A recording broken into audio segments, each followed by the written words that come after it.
ಒಟ್ಟು ವರ್ಷಕ್ಕೆ 4 ಲಕ್ಷ ಕೋಟಿ ಶ್ರೀಮಂತರಿಗೆ ಗಿಫ್ಟ್ ಕೊಡ್ತಾ ಇದ್ದೀವಿ ನಾವು. ನಮ್ಮನ್ನು ಕೇಳಲಿಲ್ಲ ಮಾಡಲಿಲ್ಲ, ಶ್ರೀಮಂತರ ಮೇಲೆ ಟ್ಯಾಕ್ಸ್ ಕಮ್ಮಿ ಮಾಡಿದ್ರು, ಅದರಿಂದ ದೇಶ ದಿವಾಳಿ ಆಗೋದಿಲ್ಲ. ಮಹಿಳೆಯರು ಸಶಕ್ತೀಕರಣ ಆಗಲಿ ಅಂತ 2,000 ರೂಪಾಯಿ ಕೊಟ್ಬಿಟ್ರೆ ಇದರಿಂದ ದೇಶ ದಿವಾಳಿ ಆಗ್ಬಿಡುತ್ತೆ. ಒಕ್ಕೂಟ ವ್ಯವಸ್ಥೆಯಲ್ಲಿ ಕರ್ನಾಟಕದ ಮಾದರಿಗಿರುವ ಸವಾಲುಗಳು ಅಂತ ಮಾತಾಡ್ಲಿಕ್ಕೆ ಹೋದರೆ ಎಲ್ಲಿವರೆಗೂ ಬೇಕಾದರೂ ಮಾತಾಡ್ಬೋದು, ಯಾವ ಆಯಾಮ ತಗೊಂಡು ಬೇಕಾದರೂ ಮಾತಾಡ್ಬೋದು. ಇದು ಮಾತಾಡೋದಕ್ಕೆ ಭಾಳ ವ್ಯಾಪಕವಾದಂಥ ವಿಷಯ. ಹಾಗಾಗಿ ಸ್ವಲ್ಪ ನಮಗೆ ನಾವೇ ತುಂಬ ಅಗತ್ಯವಾದಂಥ ಬೇರೆ ವಿಚಾರಗಳಿದ್ದರೂ ಕೂಡ ಒಂದು ಸ್ವಲ್ಪ ನ್ಯಾರೋ ಡೌನ್ ಮಾಡಿ ಕೆಲವು ಇಶ್ಯೂಸ್ ಮೇಲೆ ಮಾತ್ರ ಫೋಕಸ್ ಮಾಡಬೇಕಾಗತ್ತೆ. ಸೊ ಈ ಸಬ್ಜೆಕ್ಟ್ ಬಗ್ಗೆ ನಾನು ಮಾತಾಡೋದಕ್ಕೆ ಮೊದಲು ನಮ್ಮ ರಾಜ್ಯದಲ್ಲಿ, ನಮ್ಮ ದೇಶದಲ್ಲಿ ಮತ್ತು ಪ್ರಪಂಚದಲ್ಲಿ ಕೂಡ ಇವತ್ತು ಒಂದು ಸವಾಲು ಎಲ್ಲ ಕಡೆ ಕಾಣ್ತಾ ಇರೋದು, ನಮ್ಮ ದೇಶದಲ್ಲಿ, ನಮ್ಮ ರಾಜ್ಯದಲ್ಲಿ ಅಷ್ಟು ಚರ್ಚೆ ಆಗ್ತಾ ಇಲ್ಲ, ಬೇರೆ ಕೆಲವು ದೇಶಗಳಲ್ಲಿ ಚರ್ಚೆ ಆಗ್ತಾ ಇದೆ. ಆದರೆ ಈ ಎಮೋಷ್ನಲ್ ಇಶ್ಯೂಸ್ನ ಒಂದು ರಾಜಕೀಯದಲ್ಲಿ ಕಳೆದು ಹೋಗಿರುವಂಥ ಒಂದು ನಿಜ ಜೀವನದ ವಸ್ತುಸ್ಥಿತಿಯ ವಿಚಾರ ಅಂತ ಹೇಳಿದ್ರೆ, ಈ ಬಡವರು ಮತ್ತು ಶ್ರೀಮಂತರ ನಡುವೆ ದಿನೇ ದಿನೇ ಹೆಚ್ಚುತ್ತಾ ಇರುವಂಥ ಅಂತರ ಏನಿದೆ ಆತಂಕಕಾರಿ ಮತ್ತು ಸಾಮಾಜಿಕ ನ್ಯಾಯಕ್ಕೆ ವಿರುದ್ಧವಾಗಿರ್ತಕ್ಕಂಥದ್ದು. ನಾವೆಲ್ಲ ಸಾಮಾಜಿಕ ನ್ಯಾಯ ಅಂತ ಜಸ್ಟಿಸ್, ಇಕ್ವಿಟಿ ಅಂತ ಮಾತಾಡಿದರೆ there is social equity, economic equity, political equity. ಅನೇಕ ಸಂದರ್ಭದಲ್ಲಿ ಈ ಎಕನಾಮಿಕ್ ಇಕ್ವಿಟಿ ನಮ್ಮೆಲ್ಲ ಕಾರ್ಯಕ್ರಮಗಳ ಬೆನ್ನೆಲುಬು, ಅದೇ ಉದ್ದೇಶ ಆಗಿದ್ದರೂ ಕೂಡ ನೇರವಾಗಿ ನಾವು ಒಮ್ಮೊಮ್ಮೆ ಅದರ ಬಗ್ಗೆ ಮಾತಾಡೋದಿಲ್ಲ. ಇವತ್ತು ಬಡವರು ಮತ್ತು ಶ್ರೀಮಂತರು ಅನ್ನುವಂತಹದ್ದು ನಾವೇನು ಸ್ವಾತಂತ್ರ್ಯ ಬಂದ ನಂತರ ಸಂವಿಧಾನದ ಆಶಯದಂತೆ ಅವರ ನಡುವೆ ಅಂತರವನ್ನು ಕಮ್ಮಿ ಮಾಡುವಂಥ ಪ್ರಯತ್ನ ಮಾಡ್ಕೊಂಡು ಬಂದ್ವಿ. ಇವತ್ತು ಅದನ್ನು ಕೈಬಿಟ್ಟು ಈ ಬಡವರು ಶ್ರೀಮಂತರ ಮಧ್ಯೆ ಅಂತರವನ್ನು ಮತ್ತೆ ಹೆಚ್ಚಾಗಲಿಕ್ಕೆ ಆಗ್ತಾ ಇರೋದನ್ನು ನೋಡ್ತಾ ಇದ್ರೂ ಕೂಡ ಅದ್ರ ಬಗ್ಗೆ ನಾವು ಯಾರೂ ಮಾತಾಡದೆ ಹೆಚ್ಚಾಗಿ indirectly we are ignoring the growing difference between the rich and poor. Blind faith in trickle down economics ಇದೆಯಲ್ಲ, ಅದು ವರ್ಕ್ ಆಗೋದಿಲ್ಲ. We have all come to accept with experience that ಈ state intervention is necessary where it is necessary. So ಈ reforms, economic reforms ಆದ ನಂತರ ಎಲ್ಲಿ government intervene ಆಗಿ ಜನಗಳಿಗೆ ಆರ್ಥಿಕ ನ್ಯಾಯ, ಸಾಮಾಜಿಕ ನ್ಯಾಯ ಕೊಡಿಸ್ಬೇಕು, ಆ ಕೊಡಿಸುವಂಥ ಕೆಲಸದಿಂದ ಸರ್ಕಾರ ಹಿಂದೆ ಸರಿದ್ರೆ ಆವಾಗ ನೇರವಾಗಿ ಅನ್ಯಾಯ ಆಗುತ್ತೆ. ಹಿಂದೆ ನಾವು ಮನ್ರೇಗಾ ಕಾರ್ಯಕ್ರಮ ಮಾಡಿದ್ವಿ. ಯಾಕೆ ಅಂದರೆ trickle down is not working. Government has to step in and force the trickling down of benefits of growth to the deserving people. ನಾವು ಏನು ಆರ್ಥಿಕ ಬೆಳವಣಿಗೆಯಿಂದ ಬರುವಂಥ ಲಾಭವನ್ನು ಬಲವಂತವಾಗಿ ಬಡವರಿಗೆ ತಲುಪಿಸುವಂಥ ಕೆಲಸ ಆಗಬೇಕು. ಇಲ್ಲ ಅಂತೇಳಿದ್ರೆ ಆರ್ಥಿಕ ಬೆಳವಣಿಗೆ ಕೆಲವರಿಗೆ ಮಾತ್ರ ಸೀಮಿತ ಆಗುತ್ತೆ ಅಂತ ಅರ್ಥ ಮಾಡಿಕೊಂಡೇ ಮನ್ರೇಗಾ ಕಾರ್ಯಕ್ರಮವನ್ನು ಮಾಡಿ ಅದನ್ನು ಬಂದಂಥ ಆದಾಯದಲ್ಲಿ ಸ್ವಲ್ಪ ಪಾಲನ್ನು ನೇರವಾಗಿ ಬಡವರ ರಕ್ಷಣೆಗೆ ಉಪಯೋಗಿಸಲಿಕ್ಕೆ ಪ್ರಯತ್ನ ಮಾಡಿದ್ದು. ಫುಡ್ ಸೆಕ್ಯೂರಿಟಿ ಆ್ಯಕ್ಟು ಕೂಡ ಅದೇ, ರೈಟ್ ಟು ಫುಡ್ ಆ್ಯಕ್ಟ್, ಅದು ರೈಟ್ ಟು ಎಂಪ್ಲಾಯ್ಮೆಂಟ್. ಅದೇ ಥರ ಬೇರೆ ಬೇರೆ ಕಾನೂನುಗಳ ಮುಖಾಂತರ ನಾವು ಈ ಎಕನಾಮಿಕ್ ಗ್ರೋತ್ನ ಬೆನಿಫಿಟನ್ನು ಯಾರು ಜನ ಅದರಿಂದ ಹೊರಗಡೆ ಉಳಿದು ಹೋಗಿದ್ದಾರೆ ಅವರಿಗೆ ತಲುಪಿಸುವಂಥ ಕೆಲಸ ಸರ್ಕಾರ ಮಾಡಬೇಕು. That is the philosophy. ಯಾವಾಗ ನಾವು ಕಣ್ಣು ಮುಚ್ಚಿಕೊಂಡು ಈ ಸ್ಟೇಟ್ ಇಂಟರ್ವೆನ್ಷನ್ ಅವಶ್ಯಕತೆನೇ ಇಲ್ಲ ಅಂತ ಹೇಳ್ತೀವಿ, ಆಗ ಖಂಡಿತವಾಗಿ ಎಕನಾಮಿಕ್ ರಿಫಾರ್ಮ್ಸಿಂದ ಬಾಧೆಗಳು ಆಗ್ತವೆ. ಆದರೆ ಅದನ್ನು ಎಲ್ಲ ದೇಶಗಳು ಒಪ್ಕೊಂಡಿದ್ದಾವೆ. ಇತ್ತೀಚೆಗೆ ನಮ್ಮ ದೇಶದಲ್ಲಿ BJP ಪ್ರಾಬಲ್ಯ ಜಾಸ್ತಿ ಆದಮೇಲೆ ಅವರು ನೇರವಾಗಿ ಈ ವಿಚಾರ ಏನು ಅವಶ್ಯಕತೆ ಇಲ್ಲ, ಮಾರ್ಕೆಟ್ ಎಕಾನಮಿಗೆ ತನಗೆ ತಾನೇ ಕೆಲಸ ಮಾಡಲಿಕ್ಕೆ ಫ್ರೀಯಾಗಿ ಬಿಟ್ಬಿಟ್ರೆ it will take care of everybody ಅನ್ನುವಂತಹ ಬ್ಲೈಂಡ್ ಇರ್ಯಾಷನಲ್ ಫೇತ್ ಆಧಾರದ ಮೇಲೆ ಇವತ್ತು ಅನಾಹುತಗಳು ಆಗ್ತಾ ಇದ್ದಾವೆ. ಸೊ ನೀವು ಇವತ್ತು ಬೆಳಗ್ಗೆಯಿಂದ ಕರ್ನಾಟಕ ಮಾದರಿ ಅಂತ ಮಾತಾಡ್ತಾ ಇದ್ದೀರಾ. ಆ ಕರ್ನಾಟಕ ಮಾದರಿಗೆ ನಾವು ಪ್ರಾಪಗೇಟ್ ಮಾಡೋದಕ್ಕೆ ಒಂದು ತೊಂದರೆ ಏನಂದರೆ, BJP is directly contradictory to Karnataka model. ಅದು ಸೋಷಿಯಲ್ ಜಸ್ಟಿಸ್ ಆಗ್ಬೋದು, ಎಕನಾಮಿಕ್ ಜಸ್ಟಿಸ್ ಆಗ್ಬೋದು, ಪೊಲಿಟಿಕಲ್ ಜಸ್ಟಿಸ್ ಆಗ್ಬೋದು. ಮೂರು ವಿಚಾರದಲ್ಲಿ BJP is opposed to decentralisation, ಸರ್ಕಾರದ ವ್ಯವಸ್ಥೆಯಲ್ಲಿ ಪಂಚಾಯತ್ ರಾಜು, ಮುನ್ಸಿಪಾಲಿಟಿಗಳಿಗೆ ಅಧಿಕಾರ ವಿಕೇಂದ್ರೀಕರಣಕ್ಕೂ ಅವರು ವಿರುದ್ಧ ಇದ್ದಾರೆ. ಹಾಗೆ ಎಕನಾಮಿಕ್ ಜಸ್ಟಿಸ್ಗೂ ಅವರು ವಿರುದ್ಧ ಇದ್ದಾರೆ. ಮತ್ತು ಒಕ್ಕೂಟ ವ್ಯವಸ್ಥೆಯಲ್ಲಿ ಪ್ರಾದೇಶಿಕ ಸ್ವಾತಂತ್ರ್ಯಕ್ಕೂ ಕೂಡ ಅವರು ವಿರುದ್ಧ ಇದ್ದಾರೆ. ಹಾಗಾಗಿ ಸ್ವಲ್ಪ ಕರ್ನಾಟಕ ಮಾದರಿಗೆ ಯಾಕೆ ನಾವು ಪ್ರೊಪಗೇಟ್ ಮಾಡಲಿಕ್ಕೆ ಒಂದು ತೊಂದರೆ ಆಗುತ್ತೆ ಅಂದರೆ, ಕರ್ನಾಟಕದಲ್ಲೂ ಕೂಡ ನಮ್ಮ ಪ್ರಿನ್ಸಿಪಲ್ ಅಪೋಸಿಷನ್ ಪಾರ್ಟಿ BJP ಆಗಿರೋದ್ರಿಂದ, ಅನ್ಲೈಕ್ ತಮಿಳುನಾಡು, ಕೇರಳದಲ್ಲಿ ಏನಾಗುತ್ತೆ, ಅಲ್ಲಿ ನಮ್ಮ ರಾಜ್ಯ ಅದು ಅನ್ನುವಂಥ ಕನ್ಸೆನ್ಸಸ್ ಇದೆ. ಕರ್ನಾಟಕದಲ್ಲಿ ಯಾಕೆ ಕನ್ಸೆನ್ಸ್ ಡೆವಲಪ್ ಮಾಡೋಕ್ಕಾಗೋದಿಲ್ಲ ಅಂದರೆ, because our opponent belongs to the contradictory, opposing view altogether. So hence it becomes a challenge to ನಾವು ಕರ್ನಾಟಕ ಮಾಡೆಲನ್ನು ಒಂದು ಎಸ್ಟಾಬ್ಲಿಷ್ ಮಾಡಲಿಕ್ಕೆ, ಅದರ ಬಗ್ಗೆ ಒಂದು ನಾವು ಜನರೇಟ್ ಮಾಡಲಿಕ್ಕೆ ಡಿಸ್ಕಷನ್ಗೆ ಅದು ಒಂದು ತೊಂದರೆ. ಅದಿರಲಿ, ಅದು ಸೈಡ್ ಪಾಯಿಂಟ್. ಸೊ ಈ ಎಕನಾಮಿಕ್ ಇಂಜಸ್ಟಿಸ್, ಎಕನಾಮಿಕ್ ಡಿಸ್ಪ್ಯಾರಿಟಿ ಏನು ಬೆಳೀತಾ ಇದೆ ಅದನ್ನು ಸರಿಪಡಿಸಬೇಕು ಅಂತಲೇ ನಮ್ಮ ಸರ್ಕಾರ ಇವತ್ತು ಈ ಕೆಲವು ಕಾರ್ಯಕ್ರಮಗಳನ್ನು, ಯಾಕಂದರೆ ನಾವು ಯೂನಿವರ್ಸಲ್ ಬೇಸಿಕ್ ಇನ್ಕಮ್ ಅಂತ ಹೇಳಿದ್ರೆ ಬಹುಶಃ ಆಡು ಭಾಷೆಯಲ್ಲಿ, ಪರಿಭಾಷೆಯಲ್ಲಿ ಅದನ್ನು ನಾವು ಜನಸಾಮಾನ್ಯರಿಗೆ ಕಮ್ಯುನಿಕೇಟ್ ಮಾಡುವಂಥದ್ದು ಕಷ್ಟ.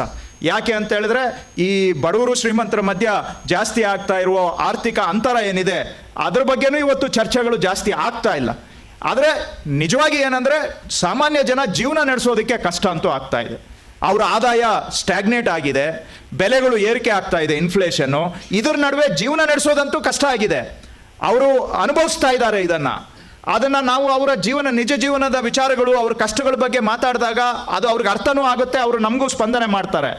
ಅದಕ್ಕೆ ನಾವು ಯೂನಿವರ್ಸಲ್ ಬೇಸಿಕ್ ಇನ್ಕಮ್ ಅಂದರೆ, universal basic income is again taking the benefits of economic growth and reaching it to people who are left out of the growth sphere. It is another state intervention to take the benefits of growth and reach it to people who are left out of the benefits. So universal basic income ಅಂತ ನಾವು ಹೇಳೋದ್ರ ಬದಲಿಗೆ ಅದಕ್ಕೆ ಗೃಹಲಕ್ಷ್ಮಿ ಅಂತ ಹೆಸರು ಕೊಟ್ಟು, ಗೃಹಜ್ಯೋತಿ ಅಂತ ಹೆಸರು ಕೊಟ್ಟು, ಶಕ್ತಿ ಅಂತ ಹೆಸರು ಕೊಟ್ಟು, ಹಾಗೆ ಅನ್ನಭಾಗ್ಯ ಅಂತ ಹೆಸರು ಕೊಟ್ಟು, ಅವುಗಳ ಮುಖಾಂತರ ನಾವು ಆರ್ಥಿಕ ಪ್ರಗತಿಯ ಪ್ರತಿಫಲವನ್ನು ಯಾರಿಗೆ ಅದು ಸಿಗ್ತಾ ಇಲ್ಲ ಅವರಿಗೆ ತಲುಪಿಸುವಂಥ ಪ್ರಯತ್ನವನ್ನು ಮಾಡ್ತಾ ಇದ್ದೀವಿ. ಸೊ ಆರ್ಥಿಕ ವಿಚಾರಗಳಿಗೆ ಬಂದಾಗ ನಾನು ಸೋಷಿಯಲ್ ಮಾಡೆಲ್ ಬಗ್ಗೆ ಮಾತಾಡ್ತಾ ಇಲ್ಲ, ಸಿಂಪ್ಲಿ ಎಕನಾಮಿಕ್ ಬಗ್ಗೆ ಮಾತ್ರ, ಯಾಕಂದರೆ ಎಲ್ಲ ಮಾತಾಡೋಕೆ ಹೋದರೆ ಸಮಯ ಬಹಳ ಆಗುತ್ತೆ. ಸೊ ಈ ಎಕನಾಮಿಕ್ ಜಸ್ಟಿಸ್ ದೃಷ್ಟಿಯಲ್ಲಿ ಬಂದಾಗ ನಾವು ಕರ್ನಾಟಕ ಸರ್ಕಾರ ನಾವು ಮಾಡ್ತಾ ಇರುವಂಥದ್ದು ಇವತ್ತು ಅಷ್ಟೇ, ಹಿಂದೆನೂ ಅಷ್ಟೇ, ನಾವು ಮಾಡಿದಂಥ ಹಿಂದಿನ ಕಾರ್ಯಕ್ರಮಗಳು, ಅನ್ನಭಾಗ್ಯ ಇರ್ಬೋದು, ಕೃಷಿ ಭಾಗ್ಯ ಇರ್ಬೋದು, ಅಥವಾ ವಿದ್ಯಾಸಿರಿ ಇರ್ಬೋದು, ಅಥವಾ ಅವೆಲ್ಲ ಕಾರ್ಯಕ್ರಮಗಳು ಏನಿದಾವೆ, ಯಾರು ಬಡವರು ಆರ್ಥಿಕ ಅವಕಾಶಗಳಿಂದ ವಂಚಿತರಾಗ್ತಾ ಇದ್ದಾರೆ ಅವರನ್ನು ಹೊರಗಡೆನೆ ಉಳಿದಂಗೆ ಅವರನ್ನು ಕೂಡ ಇನ್ಕ್ಲೂಸಿವ್ ಗ್ರೋತ್ ಒಳಗಡೆ ತಗೊಂಡು ಬರೋದಕ್ಕೆ ಮಾಡಿದಂಥ ಪ್ರಯತ್ನಗಳು, ಇದು ಬಹಳ ಅವಶ್ಯಕತೆ ಇದೆ. ಇದು ಮಾಡಬೇಕಾದ್ರೆ ಈಗ ನಾವೇನೋ ಎದ್ದು ಬಿದ್ದು ಮಾಡ್ತಾ ಇದ್ದೀವಿ, ಏನೇ ಸವಾಲುಗಳು ಬಂದರೂ ಕೂಡ ಮಾಡ್ತಾ ಇದ್ದೀವಿ. ಆದರೆ ಒಂದು ರಾಜ್ಯ ದೇಶದ ಅವಿಭಾಜ್ಯ ಅಂಗ, ಇದರಲ್ಲಿ ಇವೆಲ್ಲ ಮಾಡಬೇಕು ಅಂತ ಹೇಳಿದ್ರೆ ನಾವು we understand and we accept that state ಇಂಟರ್ವೆನ್ಷನ್ನು ಅವಶ್ಯಕತೆ ಇದೆ ಅಂತ. ಯಾಕೆ ಅಂದರೆ ಮಾರ್ಕೆಟು ತಾನಾಗಿ ಬಡವ್ರ ಪರ ಕೆಲಸ ಮಾಡ್ತಾ ಇಲ್ಲ.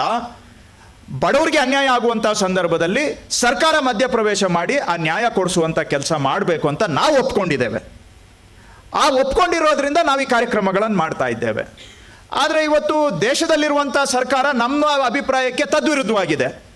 ಅವ್ರಿಗೆ ಏನಂತ ಹೇಳಿದ್ರೆ, ಏನು ಮಾರ್ಕೆಟಲ್ಲಿ ಬಿಟ್ಬಿಡಿ, ಕಂಪನಿಗಳು ದೊಡ್ಡವಾಗ್ತವೆ, ಒಂದಷ್ಟು ಉದ್ಯೋಗ ಸೃಷ್ಟಿ ಆಗುತ್ತೆ, ಅದರಿಂದ ಎಲ್ಲರಿಗೂ ಅನುಕೂಲ ಆಗುತ್ತೆ ಅನ್ನುವಂತಹ ಆಪೋಸಿಟ್ ವ್ಯೂ, ಸ್ಟೇಟ್ ಇಂಟರ್ವೆನ್ಷನ್ ಅಂಥದ್ದೇನು ಬೇಕಾಗಿಲ್ಲ ಅನ್ನುವಂಥ ವ್ಯೂ ಇರುವಂಥ ಒಂದು ವ್ಯವಸ್ಥೆ ದೇಶದಲ್ಲಿ ಇದೆ ಇವತ್ತು. ಸೊ ಹಾಗಾಗಿ ಈ ಕಾಂಟ್ರಡಿಕ್ಟರಿ ವ್ಯೂಸ್ ಒಳಗಡೆ ನಾವು ಕೆಲಸ ಮಾಡಬೇಕು. ಬಿಕಾಸ್ ನ್ಯಾಷನಲ್ ಗೌರ್ಮೆಂಟ್ ಅವ್ರು ನಡೆಸ್ತಾ ಇದ್ದಾರೆ, ಅವರು ಈ ಜವಾಬ್ದಾರಿಗಳನ್ನು ಒಪ್ಕೊಳ್ಳೋಕ್ಕೆ ತಯಾರಿಲ್ಲ ಒಂದು ಕಡೆ ಅಂತ. ಇದನ್ನು ನಾವು ಮಾಡೋಕ್ಕೆ ಹೋದರೆ ಅದಕ್ಕೆ ರೇವಡಿ ಕಲ್ಚರ್ ಅಂತ ನಮ್ಮನ್ನು ತೆಗಳ್ತಾರೆ, ಗೇಲಿ ಮಾಡ್ತಾರೆ. ಇವರೆಲ್ಲ ಜನಗಳನ್ನ ಸೋಂಬೇರಿ ಮಾಡಕ್ಕೆ ಹೊರಟಿದ್ದಾರೆ, ಜನಗಳನ್ನ ಅನ್ಪ್ರೊಡಕ್ಟಿವ್ ಅಸೆಟ್ಸ್ ಆಗಿ ಮಾಡಲಿಕ್ಕೆ ಹೊರಟಿದ್ದಾರೆ ಅನ್ನುವಂಥ ನೆರೆಟಿವ್ ವ್ಯವಸ್ಥಿತವಾಗಿ ನಮ್ಮ ಮೀಡಿಯಾ ಮುಖಾಂತರ, ಕನ್ವೆನ್ಷನಲ್ ಮೀಡಿಯಾ ಮುಖಾಂತರ ಆ ನೆರೆಟಿವನ್ನು ಎಸ್ಟಾಬ್ಲಿಷ್ ಮಾಡುವಾಗ ನಾವೇನೋ ಮಾಡೋಕ್ಕೆ ಹೋದರೆ ಇದಕ್ಕೆ ಏನೋ ರಾಜ್ಯ ದಿವಾಳಿ ಆಗ್ಬಿಡುತ್ತೆ, ದೇಶ ದಿವಾಳಿ ಆಗ್ಬಿಡುತ್ತೆ ಅನ್ನುವಂಥ ಒಂದು ಪರಿಕಲ್ಪನೆಯನ್ನು ಇದಕ್ಕೆ ಸೃಷ್ಟಿ ಮಾಡ್ತಾರೆ. ನಾನು ಅದಕ್ಕೆ ಅನೇಕ ಸಂದರ್ಭದಲ್ಲಿ ಕೇಳಿದ್ದೀನಿ, ವರ್ಷಕ್ಕೆ 2 ಲಕ್ಷ ಕೋಟಿ ಶ್ರೀಮಂತರದ್ದು ಸಾಲ ಮನ್ನಾ ಆಗುತ್ತೆ. Call it whatever, non performing asset, write off, balance sheet, balancing, call it whatever. Directly indirectly you are writing off 2 lakh crores every year of the super rich. ಎಷ್ಟು ಜನದ್ದು? 1,000, 2,000 ಜನಗಳದ್ದು ಶ್ರೀಮಂತರದ್ದು. ಅವರಿಗೆ 2 ಲಕ್ಷ ಕೋಟಿ ಸಾಲ ಮನ್ನಾ ಮಾಡಿದರೆ ವರ್ಷಕ್ಕೆ ದೇಶ ದಿವಾಳಿ ಆಗೋದಿಲ್ವಾ? ಬಡವರಿಗೆ 50,000 ಕೋಟಿ ಕೊಟ್ಬಿಟ್ರೆ ರಾಜ್ಯ ದಿವಾಳಿ ಆಗ್ಬಿಡುತ್ತೆ. ವರ್ಷ 2 ಲಕ್ಷ ಕೋಟಿ ಸಾಲ ಮನ್ನಾ ಮಾಡಿದರೆ ದಿವಾಳಿ ಆಗೋದಿಲ್ವಾ? ಅಷ್ಟೇ ಅಲ್ಲ, 2016ರಿಂದ ಅತಿ ಶ್ರೀಮಂತರ ಮೇಲೆ ಆಗ್ತಾ ಇದ್ದಂಥ ಕಾರ್ಪೊರೇಟ್ ಇನ್ಕಮ್ ಟ್ಯಾಕ್ಸ್ 30% ಇದ್ದಿದ್ದನ್ನು 22%ಗೆ ಮತ್ತೆ ಇನ್ನೊಂದು ಕ್ಯಾಟಗರಿಯಲ್ಲಿ 15%ಗೆ ಇಳಿಸಿದ್ದಾರೆ. ಪ್ರಪಂಚದಲ್ಲಿ ಅಭಿವೃದ್ಧಿ ಹೊಂದಿದ ದೇಶಗಳು ಒಂದು ಸಮ್ಮಿಟ್ ಮೀಟಿಂಗ್ ಮಾಡಿದರು. ಏನಕ್ಕೆ ಅಂದರೆ, ನಾವೆಲ್ಲ ದೇಶಗಳು ಮಾತಾಡಿಕೊಂಡು ಕಾರ್ಪೊರೇಟ್ ಇನ್ಕಮ್ ಟ್ಯಾಕ್ಸನ್ನು ಜಾಸ್ತಿ ಮಾಡಬೇಕು ಅಂತ ಪ್ರಪಂಚದ ಮುಂದುವರೆದ ದೇಶಗಳು ಮಾತಾಡ್ತಾ ಇದ್ದರೆ, ಭಾರತದಂತಹ ದೇಶದಲ್ಲಿ ಅತಿ ಆಗರ್ಭ ಶ್ರೀಮಂತರು ಕುಬೇರ ಮೇಲೆ ಹಾಕೋ ಟ್ಯಾಕ್ಸು 30% ಇದ್ದಿದ್ದನ್ನ 22%ಗೆ 15%ಗೆ ಇಳಿಸ್ತೇವೆ. ಆದ್ರಿಂದ ಒಂದು ವರ್ಷಕ್ಕೆ ಏನಿಲ್ಲ ಅಂತ ಹೇಳಿದ್ರು ದೇಶಕ್ಕೆ ತೆರಿಗೆ ರೂಪದಲ್ಲಿ ಬರೋ ಆದಾಯ 2 ಲಕ್ಷ ಕೋಟಿ ಕಮ್ಮಿ ಆಗ್ತಾ ಇದೆ. ಸೊ ಶ್ರೀಮಂತರಿಗೆ ರೈಟ್ ಆಫ್ ಮಾಡೋದ್ರಿಂದ 2 ಲಕ್ಷ ಕೋಟಿ, ಶ್ರೀಮಂತರ ಮೇಲೆ ಟ್ಯಾಕ್ಸ್ ಕಮ್ಮಿ ಆಗಿರೋದ್ರಿಂದ 2 ಲಕ್ಷ ಕೋಟಿ, ಒಟ್ಟು ವರ್ಷಕ್ಕೆ 4 ಲಕ್ಷ ಕೋಟಿ ಶ್ರೀಮಂತರಿಗೆ ಗಿಫ್ಟ್ ಕೊಡ್ತಾ ಇದ್ದೀವಿ ನಾವು. ಅದರಿಂದ ದೇಶ ದಿವಾಳಿ ಆಗೋದಿಲ್ಲ. ಯಾರೋ ಬಡವ್ರ ಮನೆ ಕರೆಂಟು ಫ್ರೀ ಮಾಡಿಬಿಟ್ರೆ ಅವ್ರಿಗೆ ಏನು ಬೇಳೆ ಕೊಂಡ್ಕೊಳ್ಳೋಕ್ಕೋ, ಸಕ್ಕರೆ ಕೊಂಡ್ಕೊಳ್ಳೋಕ್ಕೋ, ತರಕಾರಿ ಕೊಂಡ್ಕೊಳ್ಳೋಕ್ಕೋ ತಿಂಗಳಿಗೆ ಒಂದು 600-700 ರೂಪಾಯಿ ಅವ್ರ ಅಕೌಂಟಿಗೆ ಹಾಕ್ತಾ ಇದ್ದೀವಿ. ಮಹಿಳೆಯರು ಸಶಕ್ತೀಕರಣ ಆಗಲಿ ಅಂತ 2,000 ರೂಪಾಯಿ ಕೊಟ್ಬಿಟ್ರೆ ಇದರಿಂದ ದೇಶ ದಿವಾಳಿ ಆಗ್ಬಿಡುತ್ತೆ. ಸೊ ಒಕ್ಕೂಟ ವ್ಯವಸ್ಥೆಯಲ್ಲಿ ನಾವು ಕೆಲಸ ಮಾಡುವಾಗ ಈ ಥರ ಕಾಂಟ್ರಾಡಿಕ್ಟರಿ ವ್ಯವಸ್ಥೆಯಲ್ಲಿ ಕೆಲಸ ಮಾಡೋದು ಕೂಡ ಒಂದು ಸಮಸ್ಯೆ ಆಗುತ್ತೆ. ಅದರದ್ದೇ ಇನ್ನೊಂದು ಪರಿಣಾಮ ಇದೆ. ಏನು ಅಂದರೆ, ಈಗ ನಮಗೆ ಶ್ರೀಮಂತರಿಂದ ಬರ್ತಾ ಇದ್ದಂಥ ಟ್ಯಾಕ್ಸು 2 ಲಕ್ಷ ಕೋಟಿ ಕಮ್ಮಿ ಆಗಿದೆ ಪ್ರತಿ ವರ್ಷ. ಅದರಲ್ಲಿ ನಮ್ಮ ಪಾಲು ಇದೆ. ಆದರೆ ನಮ್ಮನ್ನು ಕೇಳಲಿಲ್ಲ, ಮಾಡಲಿಲ್ಲ, ಶ್ರೀಮಂತರ ಮೇಲೆ ಟ್ಯಾಕ್ಸ್ ಕಮ್ಮಿ ಮಾಡಿದರು. ಹಂಗಾಗಿ ಇವತ್ತು ಕರ್ನಾಟಕಕ್ಕೆ ತೆರಿಗೆಯಲ್ಲಿ ಬರುವ ನಮ್ಮ ಪಾಲು ಕೂಡ ಕಡಿತ ಆಗಿದೆ. ಸೊ ನನಗೆ ಬರೋ ಆದಾಯನೂ ಕಮ್ಮಿ ಆಗಿದೆ. ಈಗ ಶ್ರೀಮಂತರು ಟ್ಯಾಕ್ಸ್ ಕಟ್ಟಂಗಿಲ್ಲ, ಟ್ಯಾಕ್ಸ್ ಹೊರೆ ಜಾಸ್ತಿ ದಿನೇ ದಿನೇ ಬಡವ್ರ ಮೇಲೆ ಆಗ್ತಾ ಇದೆ. ಮೊದಲಿಗೆ ಏನಿತ್ತು ದೇಶದಲ್ಲಿ 40-45% ಟ್ಯಾಕ್ಸಸ್ಸು ಮಾತ್ರ ಇಂಡೈರೆಕ್ಟ್ ಟ್ಯಾಕ್ಸಸ್ ಇರ್ತಾ ಇತ್ತು. ಅಂದರೆ ನಮ್ಮ ಸೇಲ್ಸ್ ಟ್ಯಾಕ್ಸು, ವ್ಯಾಟು, GST ಇಂಥವು. ಇವೆಲ್ಲರದು ಇಂಡೈರೆಕ್ಟ್ ಟ್ಯಾಕ್ಸ್ದು ಪ್ರಾಬ್ಲಮ್ ಏನಪ್ಪ ಅಂದರೆ ಬಡವ್ರ ಮೇಲೂ 1%, ಶ್ರೀಮಂತರ ಮೇಲೂ 1%. ಅದರಿಂದ ಹೊರೆ ಜಾಸ್ತಿ ಯಾರಿಗಾಗುತ್ತೆ ಅಂದರೆ ಬಡವ್ರದ್ದು ಜಾಸ್ತಿ ಸಂಪಾದನೆ ಟ್ಯಾಕ್ಸ್ ರೂಪದಲ್ಲಿ ಒಟ್ಟೋಗುತ್ತೆ. ಹಾಗಾಗಿ ಎಲ್ಲ ದೇಶಗಳಲ್ಲೂ ಒಂದು ಕನ್ಸೆನ್ಸಸ್ ಏನಪ್ಪ ಅಂದರೆ ಈ ಇಂಡೈರೆಕ್ಟ್ ಟ್ಯಾಕ್ಸಸ್ಸು ಆದಷ್ಟು ಕಡಿಮೆ ಇರಬೇಕು, ಡೈರೆಕ್ಟ್ ಟ್ಯಾಕ್ಸಸ್ ಅಂದರೆ ಇನ್ಕಮ್ ಟ್ಯಾಕ್ಸ್ ಥರ ಇದೆಯಲ್ಲ, ಈ ಇನ್ಕಮ್ ಟ್ಯಾಕ್ಸ್ ಜಾಸ್ತಿ ಇರಬೇಕು ಅಂತ. ನಮ್ಮ ದೇಶದಲ್ಲಿ ಈ BJP ಬರೋದಕ್ಕೆ ಮೊದಲು 40-42% ಇಂಡೈರೆಕ್ಟ್ ಟ್ಯಾಕ್ಸಿಂದ ಬರ್ತಾ ಇತ್ತು, 55-60% ಡೈರೆಕ್ಟ್ ಟ್ಯಾಕ್ಸ್ ಅಂದರೆ ಇನ್ಕಮ್ ಟ್ಯಾಕ್ಸಿಂದ ಬರ್ತಾ ಇತ್ತು. ಇವರು ಬಂದಮೇಲೆ ಈಗ ಉಲ್ಟಾ ಆಗಿಬಿಟ್ಟಿದೆ. 55% ಜನಸಾಮಾನ್ಯರು ಕಟ್ಟುವ ತೆರಿಗೆಯಿಂದ ಬರ್ತಾ ಇದೆ, ಶ್ರೀಮಂತರು ಕಟ್ಟುವ ತೆರಿಗೆ 45%ಗೆ ಇಳಿದಿದೆ. ಸೊ ಇದು ಬಡವ್ರ ಮೇಲೇನೂ ಹೊರೆ ಆಯಿತು. ಸರ್ಕಾರಕ್ಕೆ ಬರೋ ಆದಾಯನೂ ಇವತ್ತು ಜಾಸ್ತಿ ಯಾರಿಂದ ಬರ್ತಾ ಇದೆ ಅಂದರೆ ಆ ಬಡವರಿಂದಲೇ ಬರ್ತಾ ಇದೆ. ಅವ್ರ ಮೇಲೆ ಟ್ಯಾಕ್ಸ್ ಹೊರೆ ಜಾಸ್ತಿ ಆಗಿದೆ ಅಂತ ಆ ಟ್ಯಾಕ್ಸಲ್ಲಿ ಅವ್ರಿಗೆ ಸ್ವಲ್ಪ ಕೊಟ್ಟರೆ ನಾವು ಈ ಗ್ಯಾರಂಟಿಗಳ ಮುಖಾಂತರ ಯಾಕೆ ಕೊಡ್ತಾ ಇದ್ದೀವಿ ಅಂದರೆ, ಡೀಸೆಲ್ ಮೇಲೆ 400% ಟ್ಯಾಕ್ಸ್ ಜಾಸ್ತಿ ಮಾಡಿದ್ದಾರೆ ಸೆಂಟ್ರಲ್ ಗೌರ್ಮೆಂಟು, 800%. ಪೆಟ್ರೋಲ್ ಮೇಲೆ 400% ಜಾಸ್ತಿ ಮಾಡಿದ್ದಾರೆ. ಹೊರೆ ಎಲ್ಲ ಯಾರ ಮೇಲೆ ಬಿತ್ತು? ಬಡವ್ರ ಮೇಲೆ ಬಿತ್ತು. ಗ್ಯಾಸ್ ಸಿಲಿಂಡರ್ 400 ರೂಪಾಯಿ ಇದ್ದಿದ್ದು 1,200 ರೂಪಾಯಿ ಆಗಿದೆ. ಬಡವ್ರ ಜೀವನ ಕಷ್ಟ ಆಗಿದೆ. ಈ ದುಡ್ಡು ಬರ್ತಾ ಇರೋದೇ ಬಡವರಿಂದ. ಅವ್ರ ದುಡ್ಡು ಅವ್ರಿಗೆ ವಾಪಸ್ ಕೊಟ್ರೆ ಅದಕ್ಕೂ ಟೀಕೆ. ಮೊದಲು ಇದಿರಲಿಲ್ಲ. ಮೊದಲು ಈ ದೇಶದಲ್ಲಿ ಸಾಮಾನ್ಯ ಜನ ಕಟ್ತಾ ಇದ್ದಿದ್ದು 40% ಟ್ಯಾಕ್ಸ್, ಅವ್ರ ಮೇಲೆ 55%ಗೆ ಜಾಸ್ತಿ ಆಗಿದೆ. ಅವ್ರ ಜೀವನದ ಮೇಲೆ ಬರೆ ಬೀಳ್ತಾ ಇದೆ ಕೇಂದ್ರ ಸರ್ಕಾರದ ನೀತಿ ನಿಯಮಗಳಿಂದ. ಹಂಗಾಗಿ ಅವ್ರ ಜೀವನ ಕಷ್ಟ ಆಗಿದೆ. ಈ ಟ್ಯಾಕ್ಸ್ ಅವ್ರು ಕಟ್ತಾ ಇರಲಿಲ್ಲ ಮೊದಲು, ಈಗ ಅಡಿಷನಲ್ ಟ್ಯಾಕ್ಸ್ ಬರ್ಡನ್ ಆಗಿದೆ. ಆ ದುಡ್ಡೇ ಇವತ್ತು ಅವ್ರಿಗೆ ಕೊಡ್ತಾ ಇದ್ದೀವಿ. ಅವ್ರ ಮೇಲೆ ಅಡಿಷನಲ್ ಟ್ಯಾಕ್ಸ್ ಬರ್ಡನ್ ಯಾಕೆ ಆಯಿತು ಅಂದರೆ ಶ್ರೀಮಂತರು ಕಟ್ಟೋ ಟ್ಯಾಕ್ಸ್ ಕಡಿಮೆ ಆಯಿತು. ಅದಕ್ಕೆ ಪರ್ಯಾಯವಾಗಿ ಎಲ್ಲಿಂದ ಹುಟ್ಟುತ್ತೆ ಟ್ಯಾಕ್ಸು? ಸಾಮಾನ್ಯ ಜನ ಕಟ್ಟೋರ ಕೈಲಿ ಹುಟ್ಟಿಸ್ಬೇಕಾಗಿದೆ.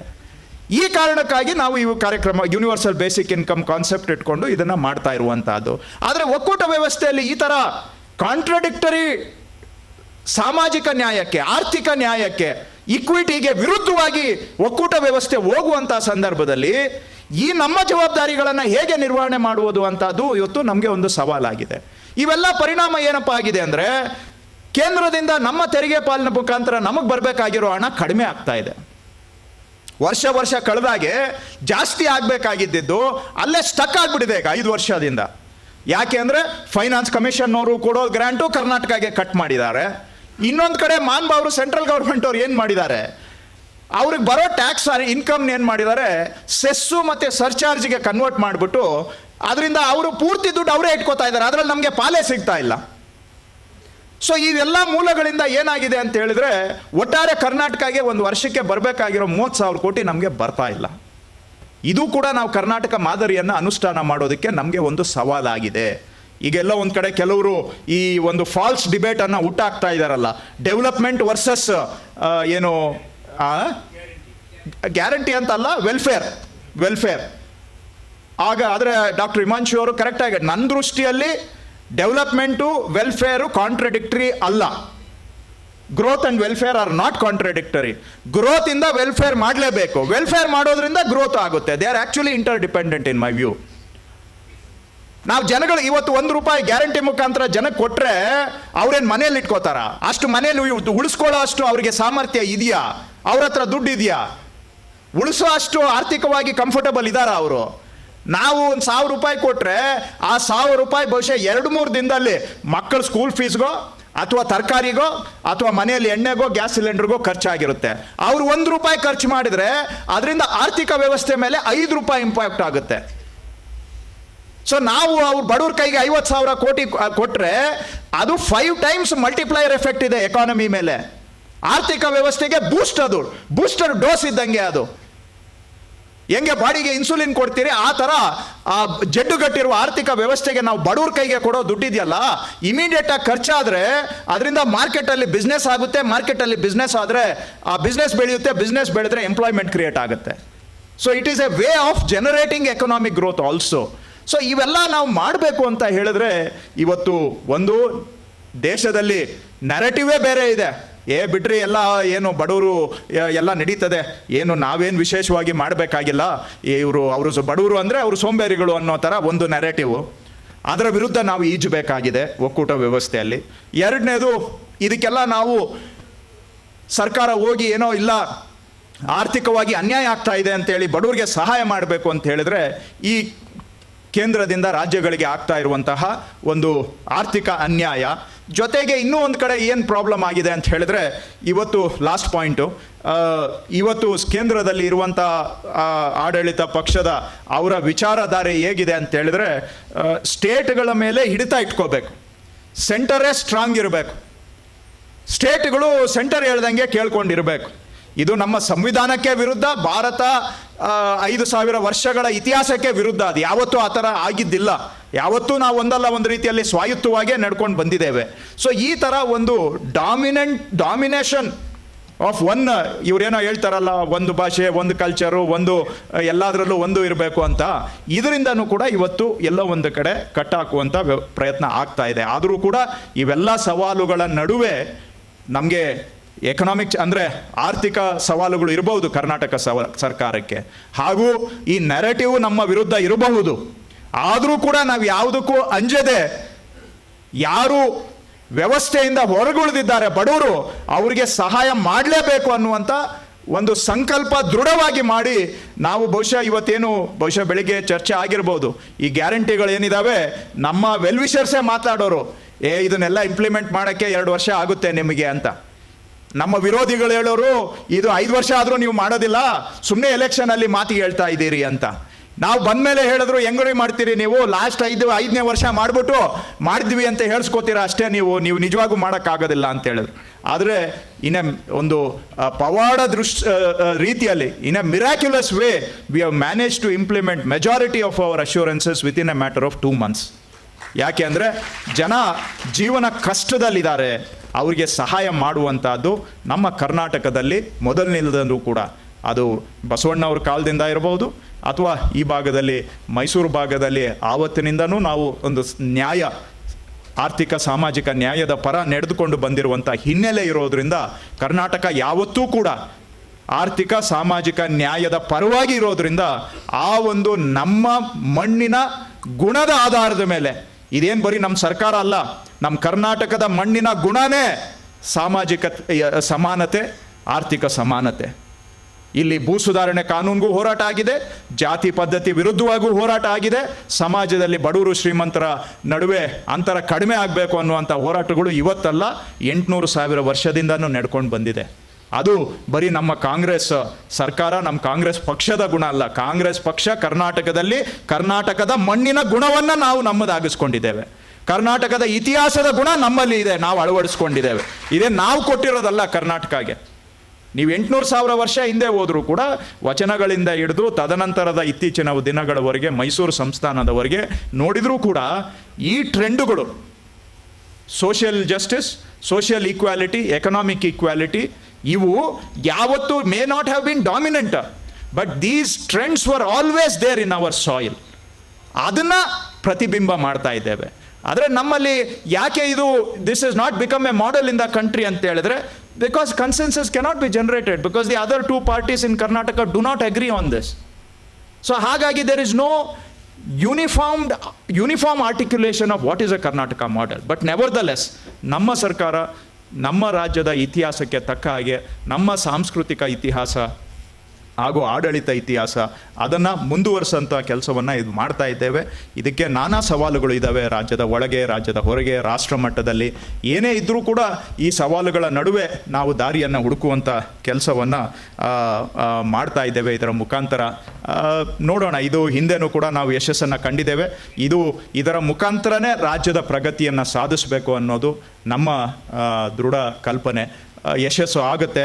ಇದರಿಂದ ಕರ್ನಾಟಕ ಸಾಮಾಜಿಕವಾಗಿ, ಆರ್ಥಿಕವಾಗಿ ಇನ್ನಷ್ಟು ಎಲ್ಲರನ್ನ ಒಳಗೊಂಡು, ಯಾಕಂದರೆ ಯಾರೋ ಕೆಲವರು 4 ಜನ ಶ್ರೀಮಂತರಾಗೋದಲ್ಲ, ಎಲ್ಲರೂ ಒಳಗೊಂಡಂತೆ ನಾವು ರಾಜ್ಯವನ್ನು ಮುನ್ನಡೆಸಲಿಕ್ಕೆ ಸಾಧ್ಯ ಆಗುತ್ತೆ ಇದರ ಮುಖಾಂತರ ಅಂತ ನಾವು ನಂಬಿದ್ದೇವೆ. ಹಾಗಾಗಿ ಎಷ್ಟೇ ಸವಾಲುಗಳು ಬಂದರೂ ಕೂಡ ಈ ದಿಕ್ಕಿನಲ್ಲಿ ನಾವು ದೃಢವಾದಂಥ ಹೆಜ್ಜೆಗಳನ್ನು ಮುಂದುವರಿಸ್ತೇವೆ. ಧನ್ಯವಾದ. ಮತ್ತಷ್ಟು ವಿಶೇಷ ವಿಡಿಯೋಗಳನ್ನು ನೋಡಲು ಮತ್ತು ಹೊಸ ವಿಡಿಯೋಗಳ ಬಗ್ಗೆ ತಿಳಿಯಲು ಈ ದಿನ .com ಯೂಟ್ಯೂಬ್ ಚಾನೆಲ್ ಸಬ್ಸ್ಕ್ರೈಬ್ ಮಾಡಿ ಮತ್ತು ಬೆಲ್ ಐಕಾನ್ ಕ್ಲಿಕ್ ಮಾಡಿ.